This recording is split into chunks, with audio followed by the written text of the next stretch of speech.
Magandang umaga po sa pinakamaganda naman sa Malacanang. Undersecretary Claire Castro is in the house ng Presidential Communications Office. Yusek, good morning po sa inyo. Good morning! Yes, good morning, Alvin. Good morning sa lahat ng nanonood sa atin sa inyong programa. Good morning po. Nakikita mo ba ako? Oo. Kaya nga Okay, nasabi go ko na pinakamaganda ka sa Malacanang. Kung si Del Romero ang pinakamaganda sa DOE, ikaw naman ang pinakamaganda sa Malacanang, Yusek. Thank you. Ang aga talaga. Kasi nagkaroon ng event kagabi, di ba? Kahapon yung president. Happy Valentine's Day, Yusek. Happy Valentine. Yan. May binitawan pala si Vice President Sara Duterte laban sa inyo. Sabi ni VP Sara, sinasabi ko na nga paulit-ulit na si Claire Castro ay nagdadala yan ng kahihiyan sa ating bayan dahil tinawag siyang na spokesman ng Office of the President. At siyempre, kapag nagsasalita ang Office of the President, makikinig ang buong mundo, hindi lang po ang mga kababayan natin. At siyempre, kapag ganun yung nagsasalita at ganun yung sinasabi ng nagsasalita, ay nagdadala siya ng kahihiyan sa bayan natin. Kaya dapat, hindi na po siya pinakikinggan at pinapansin. Ano sagot niyo, Yusek?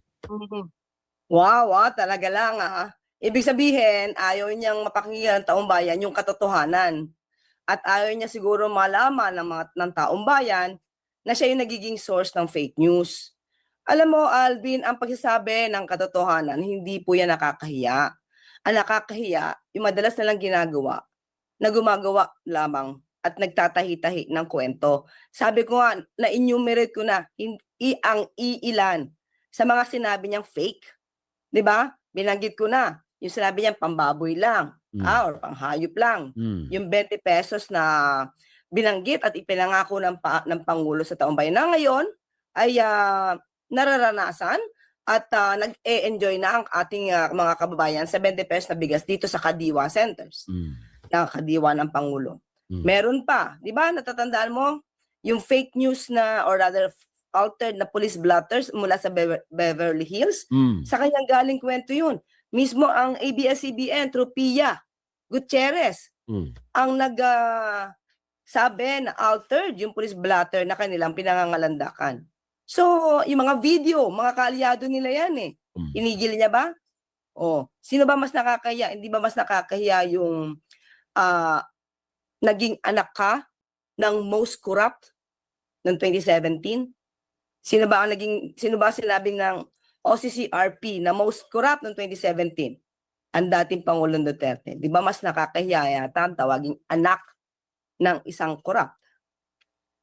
Di ba? At alam mo mga Alvin, ganito yung mga ganitong klase mga pasaring ng Vice Presidente, utak buitre to Alam mo yun, parang naghihintay ng maaaring sabihing pangit o negatibo sa Pangulo para manguna. Diba? Mga utak buitre.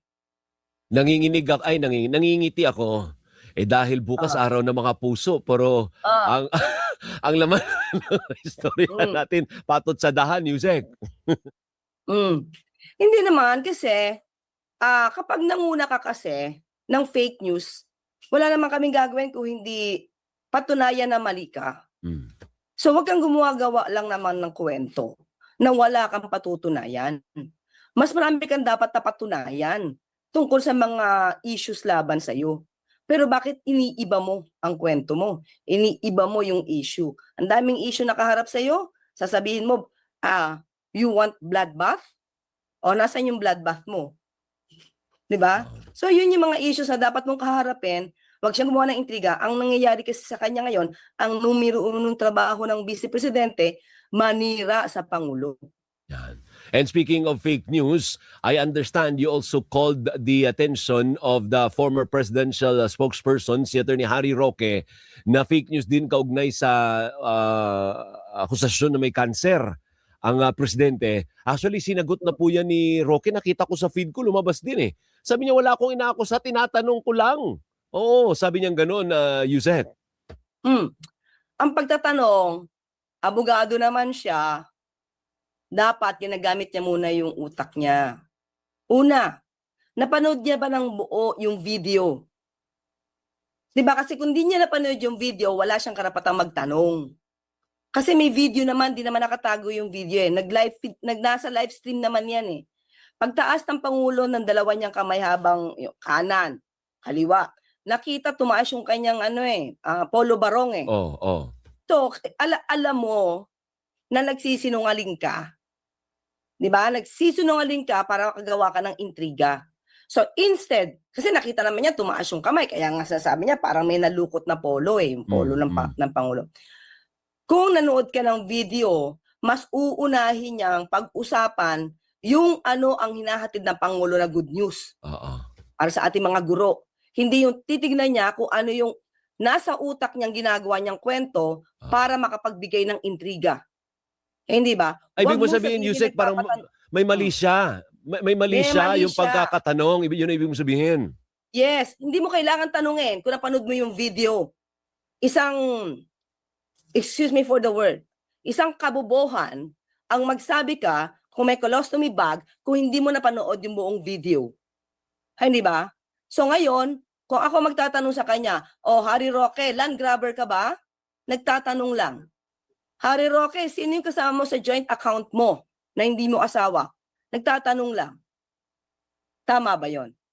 So kumbaga pwede mo sabihin, may mali siya ka dun eh. Kasi hindi mo naman dapat tinatanong yun. Kaya hindi dapat ganun ang, anong tawag mo dun, hindi ganun dapat ang takbo ng tanong mo. Yun ang gusto mo sabihin, Yusek. Oo. Kasi kita mo naman yan kung halimbawa, picture lang yan. Oh. At walang video na nakita, kahit ang mga media walang video.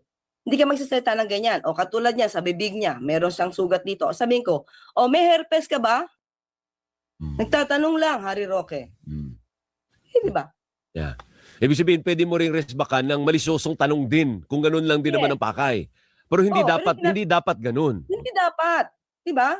Kasi ayoko kang bigyan ng mali siya. Ayoko mag-isip ang tao sa iyo kung anong meron ka. Dahil sa gagawin kong haka-haka o intriga na malisyoso. Hindi dapat ganun. Lalo na Pangulo yung pinag-uusapan natin eh. At alam natin na yung Pangulo niyan, yan ang gusto niyong patalsikin. Kaya gumagawa kayo ng kwento ng kung ano-ano. Diba? Merong ulterior motive dito eh. Tama, sige. So usad tayo, Yusek. Nandiyan ka na rin lang. Nakita mo naman yung news item kaya ako binasa. Pahingi naman ng konting reaksyon. May dalawang senador pala ang gusto ipalitan na yung Chinese ambassador to the Philippines. Paano ba yan? Tayo ba? Kwentuhan mo nga kami, Yusek. Tinanggap na ba ng presidente yan, yung bagong Chinese ambassador? At may karapatan bang presidente sabihin sa China, ayoko nito, palitan mo yung ambassador mo? At gagawin ba ng Malacanang yun?